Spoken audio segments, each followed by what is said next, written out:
Live from New Delhi, you're watching DD India Live, India's voice to the world.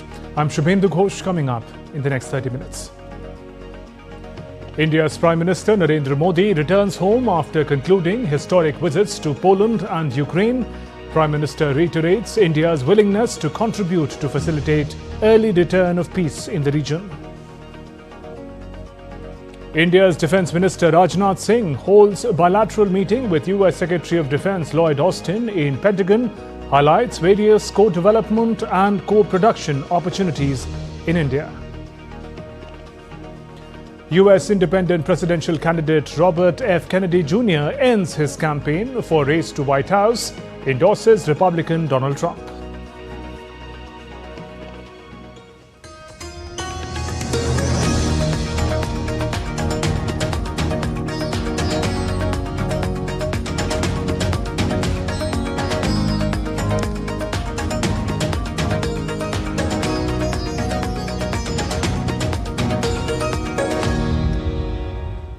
India's Prime Minister Narendra Modi has returned to New Delhi on Saturday after concluding historic visits to Poland and Ukraine. During his visit, Prime Minister Modi engaged in high-level talks with the top leadership of both the countries, discussing a range of issues of mutual and global interests.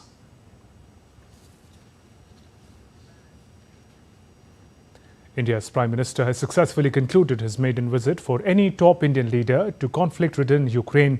It saw him holding bilateral talks with President Volodymyr Zelensky in Kiev, which led to the signing of 4 important agreements. The leaders also came up with a joint statement where Prime Minister Modi assured the Ukrainian leader of India's all possible help and support to facilitate an early return of peace.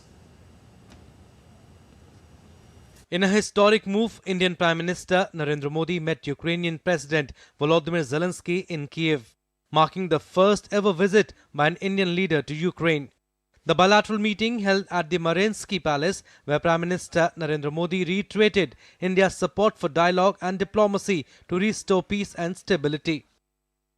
मैं आपको विश्वास दिलाता हूं कि मानवीय दृष्टिकोण से भी जिस प्रकार की मदद की आवश्यकता होगी, भारत हमेशा हमेशा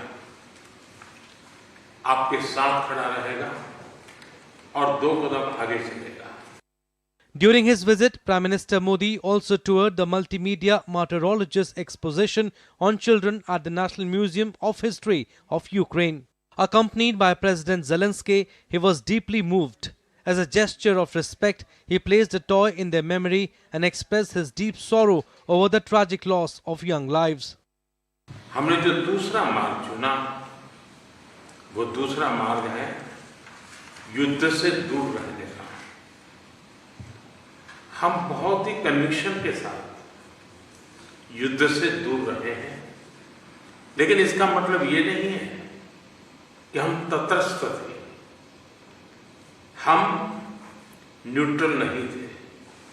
हम पहले दिन से ही पक्षकार रहे हैं और हमारा पक्ष है शांति का. Prime Minister Modi also paid homage to Mahatma Gandhi at his statue in Kiev. He highlighted the enduring relevance of Gandhi's message of peace in addressing global challenges. Post-bilateral talk, India and Ukraine also held a delegation-level talk, where leaders held discussions on trade, defense, pharmaceuticals, agriculture and education. India and Ukraine also exchanged agreements in the field of agriculture and food industry, cooperation in the field of medical product regulation, Indian humanitarian grant assistance for high-impact community development projects, and in the field of cultural cooperation.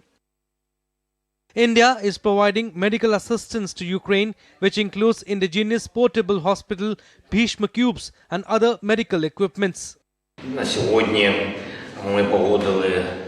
As of today, we have agreed on the 4 documents that will be signed during this truly historic visit between Ukraine and India.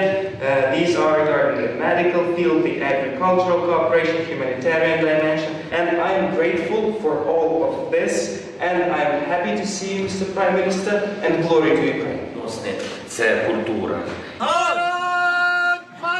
Earlier in the day, The Indian community in Ukraine warmly welcomed Prime Minister Modi. This landmark visit symbolizes a significant chapter in the diplomatic relations between India and Ukraine. Bureau Report, DD India.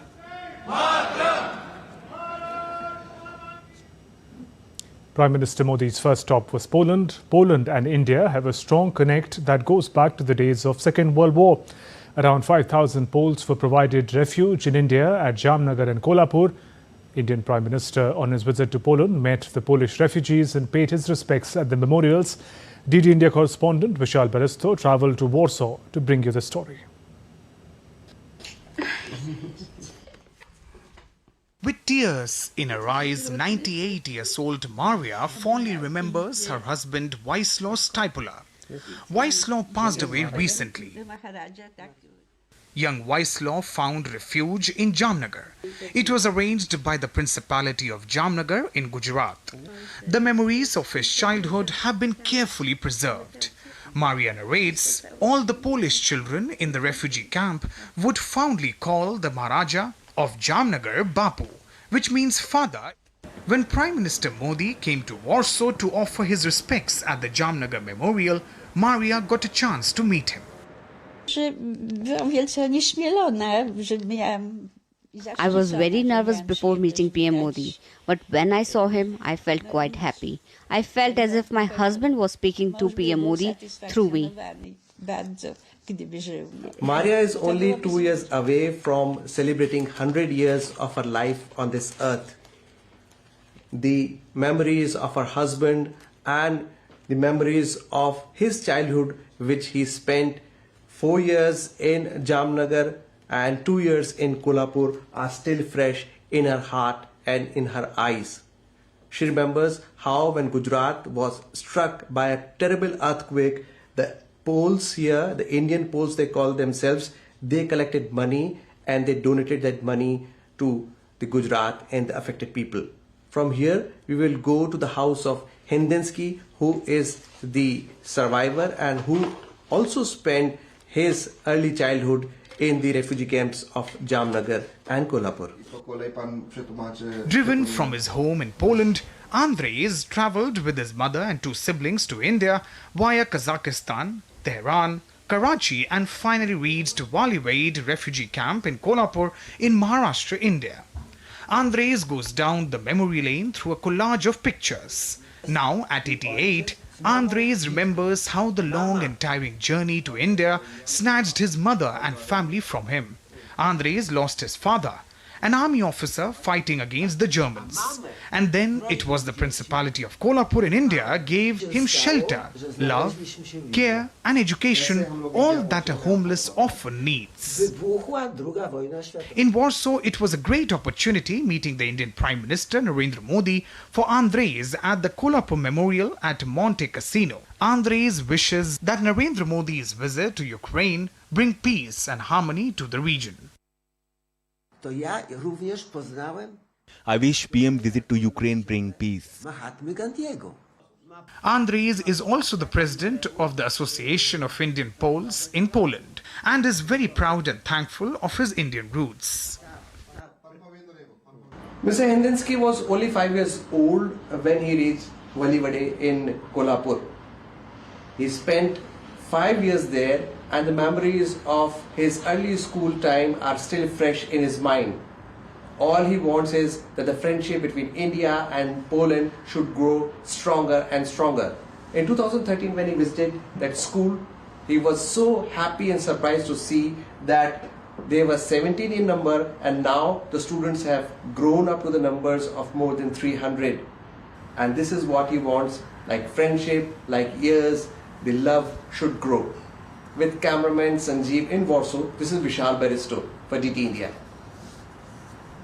Amid Prime Minister Modi's visit to Poland and Ukraine, take a look at Polish capital Warsaw's Curry King. It's an Indian-themed restaurant serving authentic Indian cuisine and exceptional dishes. It's a place that combines tradition with modernity. DD India's Vishal Baristo gets us more. It's weekend in Warsaw and people are enjoying their lunch here. But what's so special about this place and why did I bring you here? Well, this is an Indian restaurant. Curry King. It is here that you get best of Indian food along with the Polish delicacies. Kuba, what is this?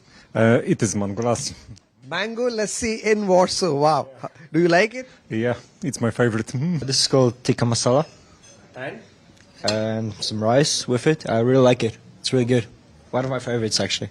This is pasanta, my favorite. Not very hot. Perfect. Authentic Indian food. So we all know, like in Poland, Curry King is best Indian restaurant. So we are trying authentic Indian food. This is my favorite restaurant. Of course, every Indians know who are living in Poland that this is best. How proud do you feel when you get so much of recognition? I'm so really so happy. Every year, almost, I got this award for our restaurant. So I'm so proud. So it is nice to see how people come here and through them they get to know about India and they are the true ambassadors of India in Poland. With cameraman Sanjeev in Warsaw, this is Vishal Baristo for DD India. On to some other stories. India's Defence Minister Rajnath Singh, who is on a visit to the United States in Washington, D.C., interacted with leading U.S. defence companies at the Defence Industry Roundtable.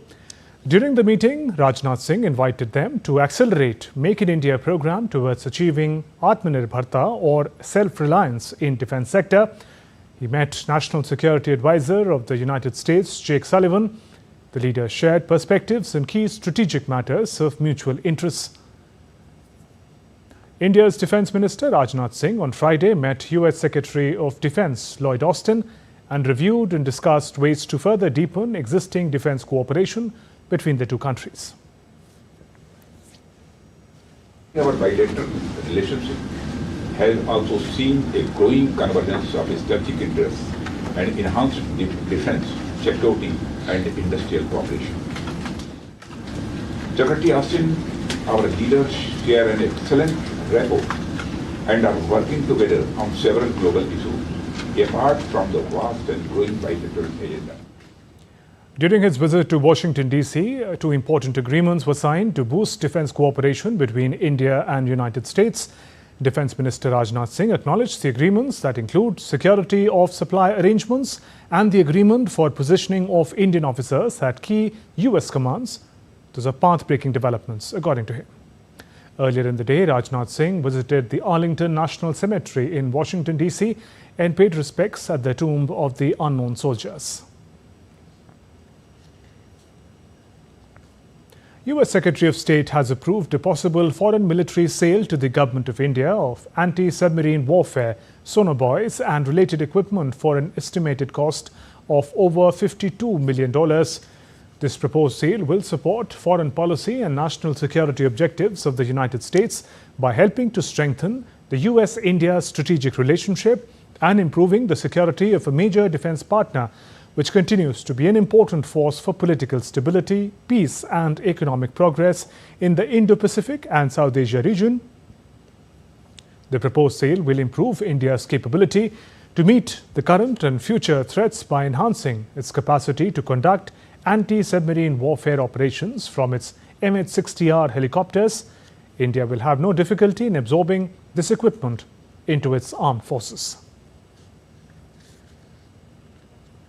India's Prime Minister Narendra Modi will be visiting Jalgaon in the state of Maharashtra on Sunday to distribute certificates to 1.1 million new Lakhpati Didis. Prime Minister will also speak with Lakhpati Didis who earn 100,000 rupees or more annually. Various schemes are implemented aimed at empowering women in the country. One such scheme that has attracted considerable attention is the Lakhpati Didi initiative that aims to provide financial assistance to women entrepreneurs and help them achieve financial independence. In the United States, independent presidential candidate Robert F. Kennedy Jr. abandoned his campaign on Friday and endorsed Republican Donald Trump. He ended a presidential bid that he began as a Democrat, trading on one of the most famous names in American politics. Kennedy said he would remove his name from the ballot in the 10 battleground states likely to determine the outcome of the election and remain as a candidate in the other states. Kennedy said he met with Trump and his aides several times and learned they agreed on issues like border security, free speech and ending wars.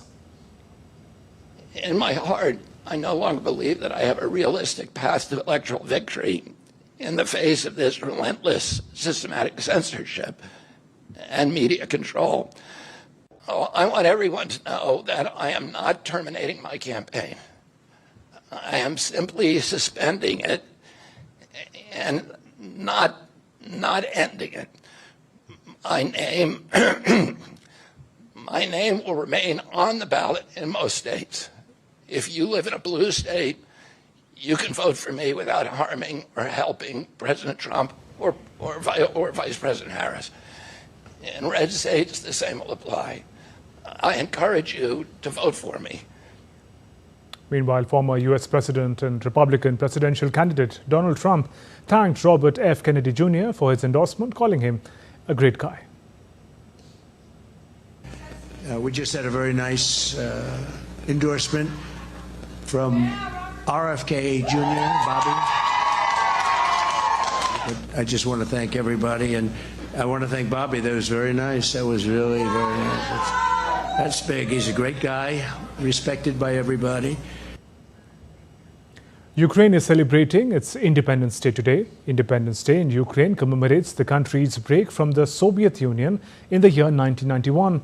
Ukrainian President Volodymyr Zelensky spoke to members of the country's armed forces at a flag ceremony in Kiev on Friday as the country marked the National Flag Day. The ceremony was held on the eve of Ukraine's Independence Day.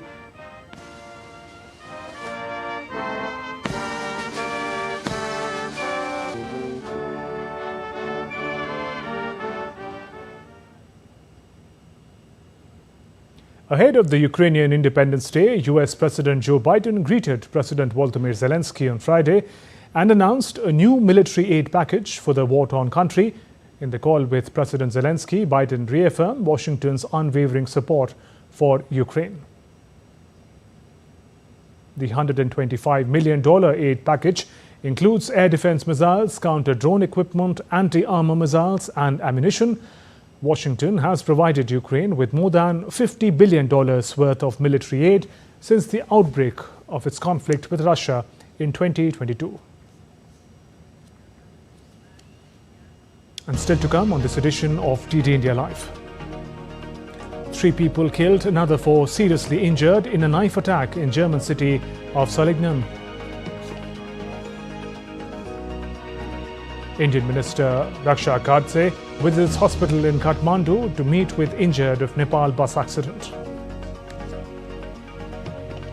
UN Secretary General calls for complete transparency in Venezuela elections.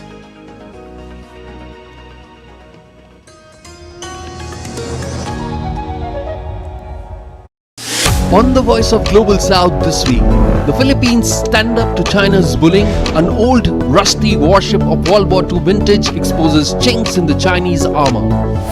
From troubled past to promising future, a look at Timor-Leste's journey over the last 2 decades. And will there be a change of approach on climate change at COP29? Tune in at 7 p.m. IST and 13:30 hours GMT on Saturday, August 24, only on DD India.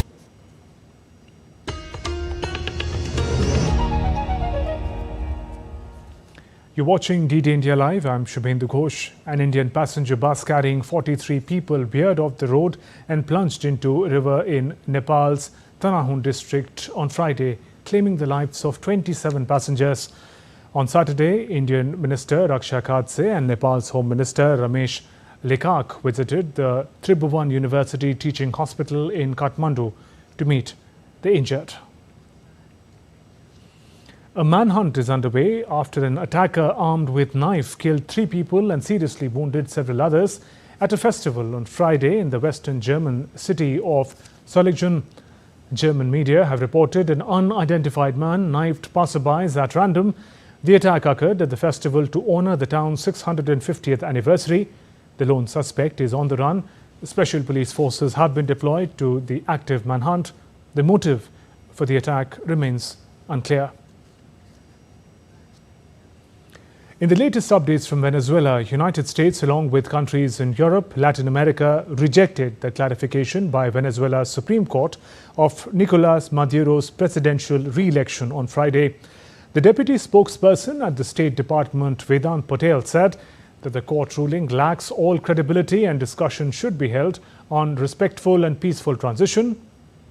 He warned that continued attempts to fraudulently claim victory for Maduro will only exacerbate the ongoing crisis, while Spain and Mexico continued to insist on a detailed breakdown of voting results. Venezuela's top court certified Maduro's disputed re-election to a third six-year term, which he welcomed as historic.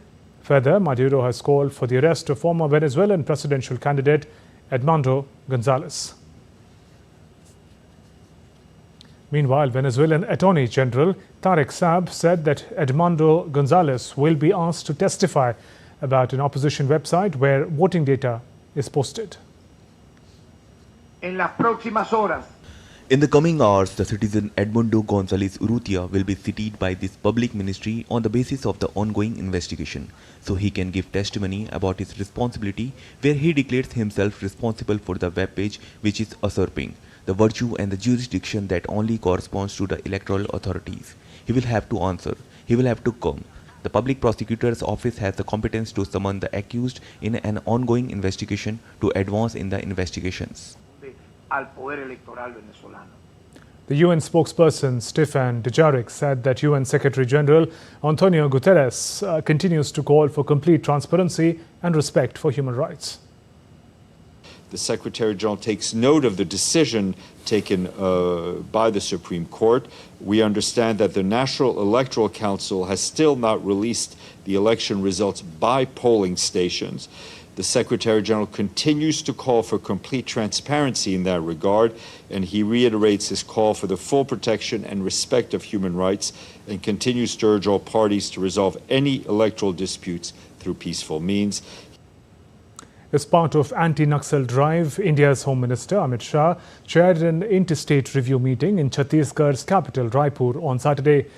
The meeting witnessed the participation of Chief Secretaries and Director General of Police from neighbouring states, including top officials from Chhattisgarh, Andhra Pradesh, Jharkhand, Kerala, Madhya Pradesh, Maharashtra, Odisha, Telangana and West Bengal, the states where Naxalism has been constrained.